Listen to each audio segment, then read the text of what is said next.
नमस्कार, मी डॉक्टर विनीत वानखेडे, आशीर्वाद clinic diabetes, thyroid and obesity care centre, Nashik road येथे कार्यरत आहे. आज आपण मधुमेहाचे दीर्घकालीन शरीरावर होणाऱ्या परिणामाविषयी माहिती करून घेऊ. मधुमेह हा दीर्घकालीन आजार आहे आणि जेव्हा मधुमेहाचं वय 10 वर्ष 15 वर्ष होतं त्यावेळेस दीर्घकालीन परिणाम शरीरावर होण्यास सुरुवात होते. मुख्यत्वे 4 ते 5 प्रकारचे दीर्घकालीन परिणाम आहेत. उदाहरणार्थ रेटिनोपॅथी म्हणजे दृष्टीपटलावर होणारा परिणाम, न्यूरोपॅथी म्हणजे पायाचे मज्जातंतू यावर होणारा परिणाम, नंतर नेफ्रोपॅथी किडनीवर होणारा परिणाम, हृदयविकार, नंतर स्ट्रोक ज्याला पक्षघात म्हणता येईल, पायाच्या न बरे होणारी जखम किंवा पायाच्या कातडीवर होणारा परिणाम किंवा शरीराच्या वेगवेगळ्या भागावर होणारा परिणाम, असे अनेक प्रकारचे दीर्घकालीन परिणाम मधुमेहामुळे होतात. जर आपण न्यूरोपॅथी घेतलं तर जवळपास 60 ते 70% लोकांमध्ये आढळून येते आणि वेगवेगळ्या प्रकारची लक्षणं ह्या न्यूरोपॅथीमध्ये होतात. उदाहरणार्थ पायाची आग होणे, पायाच्या संवेदना जाणे, काहीतरी वेगळ्याच संवेदना होणे, कधी कधी जास्त तर कधी कधी कमी, खूप जास्त जर मोठी मज्जातंतू जर इजा झाली त्यांना तर पायातली ताकद पण कमी होऊ लागते, चप्पल निसटून जाणे, अशी वेगवेगळ्या प्रकारची लक्षणं आहेत. आणि काही गोळ्या, काही औषधं ह्याच्यावर दिल्यानंतर ह्या परिणामाला आपल्याला आटोक्यात आणता येतं. परिणाम बरे होत नसतात पण आटोक्यात जरूर आणता येतात. जर रेटिनोपॅथी म्हणजे दृष्टीपटलावर होणारा जर परिणाम पाहिला तर जवळपास 17 ते 20% लोकांमध्ये हा होतो.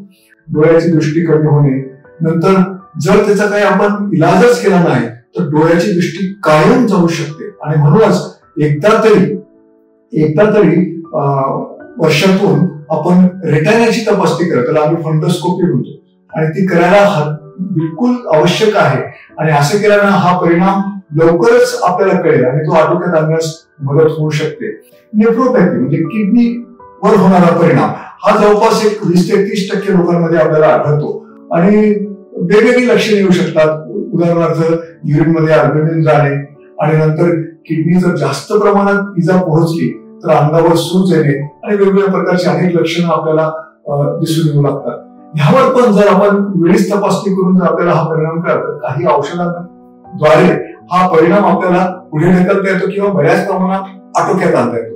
हृदयविकार आणि मधुमेहाचं जर तुम्ही समीकरण पाहिलं तर ते फार भयंकर आहे. जवळपास 50% लोकांना हृदयविकार होतो मधुमेहाच्या लोकांना, आणि हे प्रमाण खूप आहे. 50% म्हणजे 100 ते 50 जण मधुमेहाच्या लोकांना हृदयविकार होतो. हृदयविकाराची वेगवेगळी लक्षणं असू शकतात.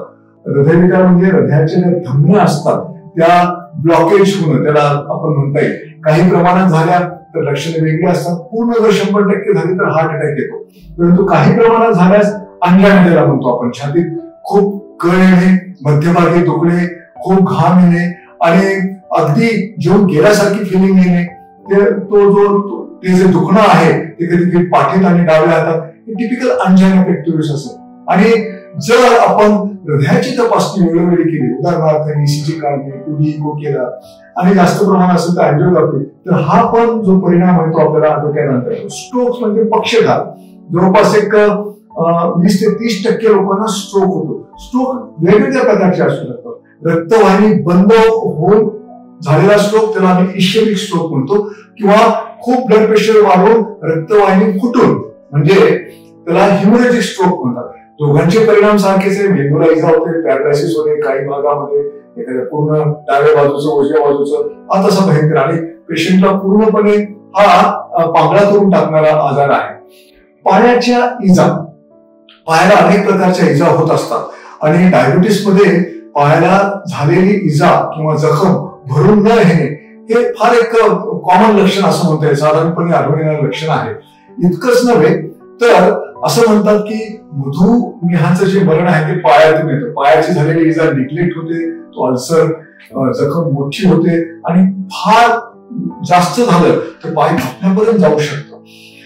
त्वचेचे विकार, फंगस इन्फेक्शन ज्याला म्हणतो आपण, बुरशी वगैरे, आणि फोड येणे, गलगंड होणे, अनेक प्रकारचे त्वचेचे विकार मधुमेहामध्ये खूपच सामान्य आहे.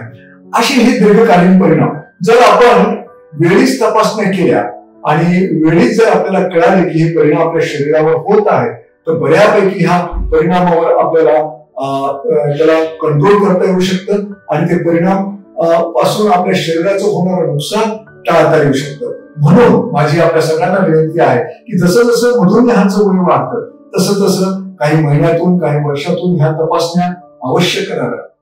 धन्यवाद.